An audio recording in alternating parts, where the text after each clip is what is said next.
알아두면 돈이 되는 노동법 알돈노 소나무 노동법률사무소 김효신 노무사와 함께합니다. 그동안 이 코너에서 항상 재직자분들이 받지 못한 월급을 신고하지 못하는 그런 안타까운 상황에 대해서도 이야기한 적이 있는데요. 노동부가 역대 최초로 재직자 임명제보를 토대로 숨은 임금을 찾아줬다고 합니다. 관련해서 이야기 나눠볼게요. 김효신 노무사 화상으로 만나봅니다. 노무사님 안녕하세요. 네, 안녕하세요. 김효신입니다. 네, 감사합니다. 저는 전화 끊고 안 받으실 줄 알고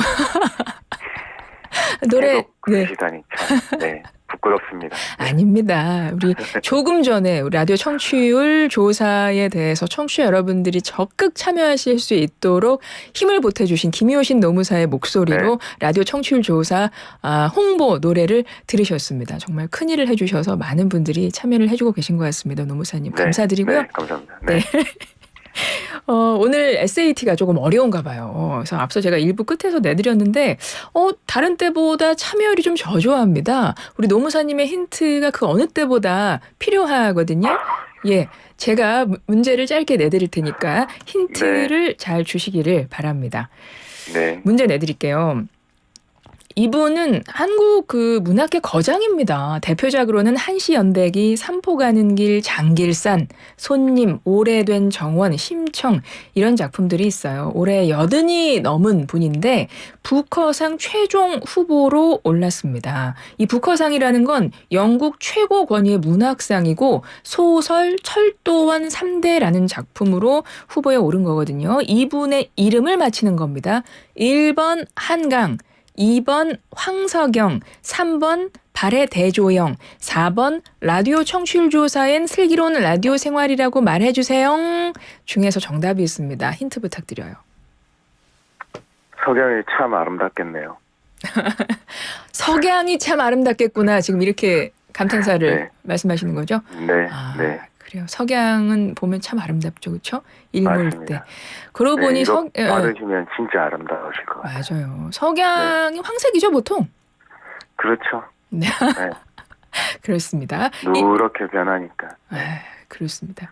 뭔가 목소리가 굉장히 감성적으로 또 내주셨어요. 힌트를.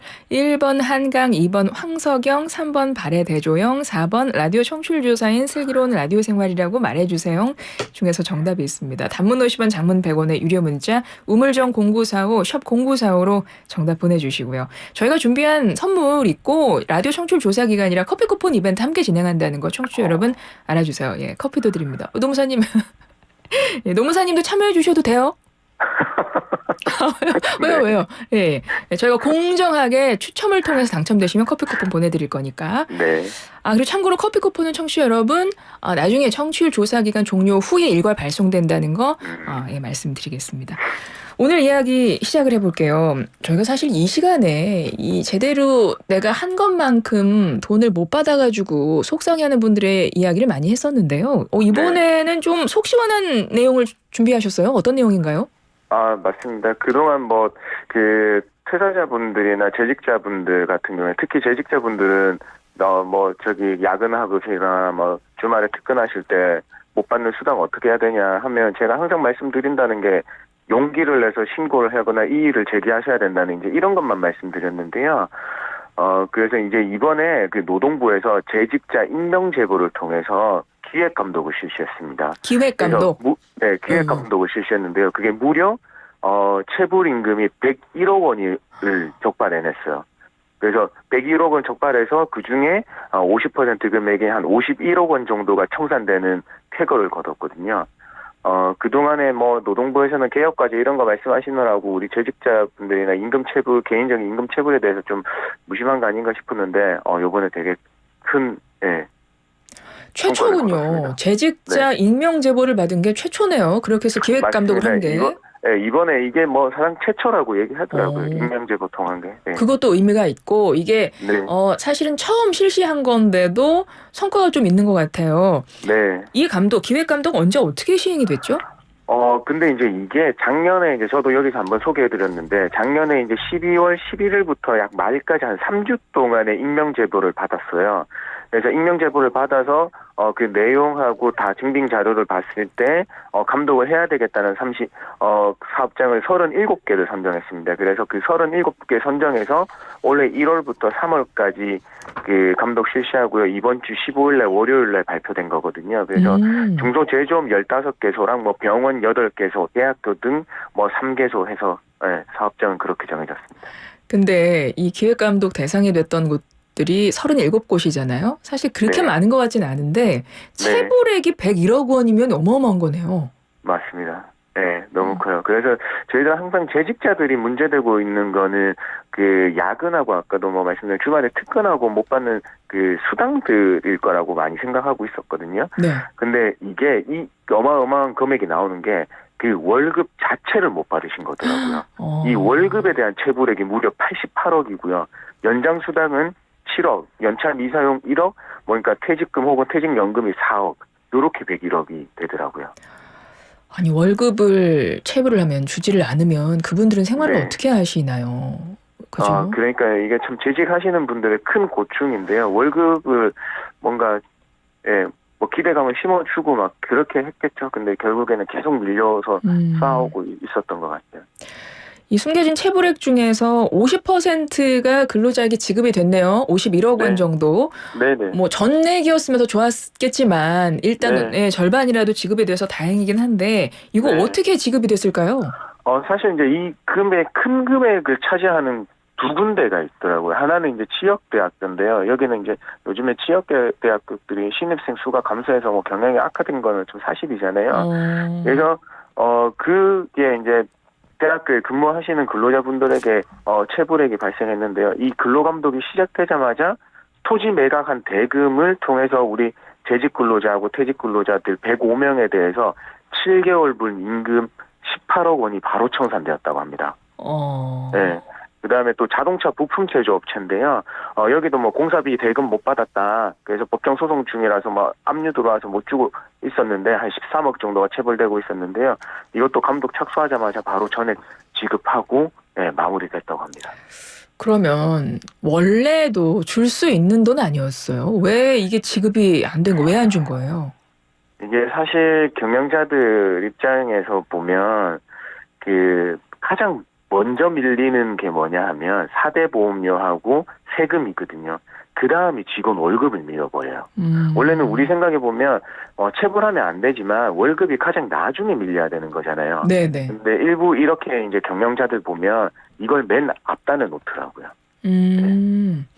뭐 경영이 어렵고 회사 사정이 안 좋을 수 있어요. 그러면 불가피하게 돈이 없으니까 뭐 월급 못 줄 수는 있습니다. 하지만 그건 진짜 최후에 그렇죠? 그거는 무조건 주겠다는 생각으로 좀 해결을 하셔야 되는데 좀 그렇지 않다는 말씀이고 일부 경영자들은 네, 맞습니다. 그리고 이번에 기획감독 통해서 이제 밝혀진 것 중에서 그 중에서도 고의적으로 상습적으로 체불한 사업주가 있을 것 같아요. 예, 그런 것들 몇 곳 정도였고 뭐 그런데 그러면 사법 처리 되나요? 맞습니다. 한 16개소는 이 시정 지시를 했음에도 불구하고, 전혀 체불 청산 의지를 보이지 않았다고 해요. 그래서 그 소프트웨어 개발업체 하나는 대표가 구속돼가지고 사업이 거의 불가능해서 올해 2월까지 약 6억 원 상습 체불하고 있어서 청산 의지도 없고 할 수도 없고 그런 상황이었던 것 같아요. 그 다음에 또 스타트업 기업 같은 경우는 외부 투자 유치 못한다는 이유로 약 8명에 대한 2억 원 상습 체불하고 여기 역시도 거기에 대한 의지가 없다고 해서 그냥 시정 지시를 그냥 무시했나 보더라고요. 그래서 그냥 바로 사법 처리하기로 했다고 합니다. 그럼 사법 처리한다는 거는 어떻게 된다는 거예요? 결국에는 이 임금 체불은 줘야 되는 민사적인 그 채무를 발생시킴과 동시에 근로기준법에 위반이 되는 거거든요. 일단은 근로기준법에 위반하면 검찰의 기소 의견으로 송치하고 검찰이 법원에 기소를 하게 됩니다. 그래서 법원은 우리 근로기준법에 정해진 3년 이하 징역 또는 3천만 원 이하 벌금형에서 여러 정황 고려해서 판결하게 되는데요. 사실 그동안 우리가 이제 체불 임금에 대한 형이 좀 낮았어요. 네. 어느 정도 체불 임금의 약 한 15%에서 20%의 벌금형만 내리고 있었거든요. 예. 근데 가장 이제 최근의 판결들을 보면 이 고의 상습적인 악덕 체불 사업주나 이 사회적으로 무리를 일으킨 사업주들 같은 경우에는 정말 구속을 하기도 하고 실형을 선고하더라고요. 네. 네. 이번에 37곳의 기업을 대상으로 임금 체불, 그러니까 익명 제보 들어온 곳들 토대로 네. 노동부가 기획 감독을 해서 한 101억 원 중 51억 원 정도 근로자에게 지급이 됐다. 이 내용을 말씀해 주셨는데 네. 그것 말고도 이번 기획 감독에서 포괄임금 오남용 이 부분도 함께 본 건가요? 맞습니다. 그런데 우리가 포괄임금이라는 거는 원래 이제 근로기준법의 예외로서 이제 판례에 의해서, 그러니까 법원에 의해서 왔는 제도인데요. 거기에서 말하는 거는 근로시간 산정이 어려운 경우에만 인정하도록 돼 있어요. 근데 지금 이번에 감독은 어쨌든 고정 연장 수당이 월급에 포함돼 있고 그 30시간 정도가 포함돼 있는데 이 사람 그 근로자들은 그 30시간 넘게 더 많이 근로를 하셨던 거예요. 그래서 그 많이 초과된 시간분에 대해서 연장 수당 미지급분 약 한 1,000만 원 정도를 적발하고 지급했던 사례가 보도되었습니다. 그렇군요.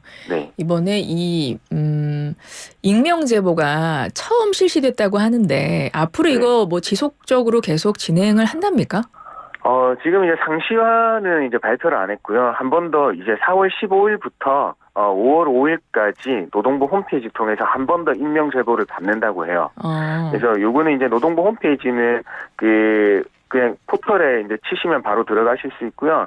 거기에서 이제 그 배너가 있을 텐데 거기를 클릭해서 들어가셔야 되는데 중요한 점은 네. 어쨌든 다들 고통을 받으시고 기획 감독이 들어오면 굉장히 좋은 거니까 이 체불의 상세 내용과 어떻게 체불이 당하고 있는 일단은 증빙 자료를 조금 더 꼼꼼하게 준비하셔서 제보를 해주시면 좋겠어요. 네. 그렇군요. 왜냐하면 이게 이제 익명 제보를 다 하신다고 해서 다 선택될 수는 없는 거잖아요. 그렇겠네요. 네. 그래서 이제 되도록이면 다수의 근로자분들이 같이 하시는 것도 중요할 것 같고 또 이 정말 악의적으로 체불하는 그런 모습들을 잘 설명을 해주시면 좀 더 낫지 않을까 싶습니다. 네, 알겠습니다. 재직자들이 받지 못한 월급, 이렇게 돈 있을 경우에 익명 제보 노동부에서 처음 실시해서 이번에 좀 성과가 좋았습니다. 그래서 4월 15일부터 5월 5일까지 한 번 더 또 익명 제보 받는다고 해요. 노동부 홈페이지 들어가시면 되고 재직 근로자 임금 체불 익명 제보 센터 클릭하시면 거기 구체적으로 적어야 되는 거 또 필요한 자료, 증빙 자료 같은 거 준비하시면 잘 좀 신고를 하셔가지고 다른 분들도 좀 찾지 못한 내가 받아야 할 정당한 대가를 좀 잘 받으셨으면 좋겠습니다. 절반 정도는 지금 임금 체불 해결 안 된 거잖아요. 이번에 기획감독 네. 통해서도 그거는 이제 방법이 없는 겁니까? 네, 맞습니다. 사실 이제 재직 근로자들에 대한 간이 대지급금 제도라는 게 있는데요. 그것 역시 일정 소득 이하인 분들에게만 이제 적용되게 돼 있어요. 그래서 이제 결국에는 노동부 단계에서 할 수 있는 부분은 이제 아까처럼 근로기준법 위반으로 이제 형사 처벌하도록 사법 처리하는 이제 결과가 남아 있고요. 네. 다른 근로자분들은 역시나 이 민사 소송을 통해서 해결해야 될 수밖에 없는 그런 경우에만 남아 있습니다. 알겠습니다. 네. 앞으로 좀 이게 상시화가 되면 좋겠고 조금씩 노동자들에게 돈을 제대로 받지 못한 분들에게 지급되는 그 비율도 점점 좀 높아지면 좋겠고 기본적으로 이 체불 임금 자체가 처음부터 없는 게 가장 좋겠고요. 맞습니다. 네. 예, SAT 발표하고 이제 마무리하겠습니다. 정답은 뭘까요? 1번 한강, 2번 황석영, 3번 발해대조영, 4번 라디오 청취율조사엔 슬기로운 라디오 생활이라고 말해주세요 중에서 한국문학과의 거장 누구십니까? 네, 2번 황석영입니다. 감사합니다. 4967번님, 노무사님 힌트는 항상 옳아요. 거의 종교처럼 믿음 믿음 있는 분이 사연을 주셨고요. 4256번님 슬기로운 라디오 생활 노래하는 남자분 대체 누구예요? 김효신 노무사님이었습니다. 0332번님 오늘 아침 기분 썩 좋지 않았는데 미친 듯이 외쳤어 해서 웃음이 팍 터졌어요. 정말 경이로운 화음이었습니다. 노무사님 그때 화음 넣으셨습니까? 저는 그런 걸 할 줄을 몰라서. 네. 노무사님이 혼자 부르셨다는 거예요. 근데 진짜 화음 넣은 것처럼 너무나 오케스트라가 있는 것처럼 들렸습니다. 노무사님 미친 듯이 외쳤어. 한번 해주실 수 없죠? 미친 듯이 외쳤어. 네, 감사합니다. 오늘도 본인이 할 수 있는 모든 역할을 다 해내신 우리 김효신 노무사님께 감사의 말씀을 드리겠습니다. 알돈노 김효신 노무사였습니다. 고맙습니다. 네, 고맙습니다.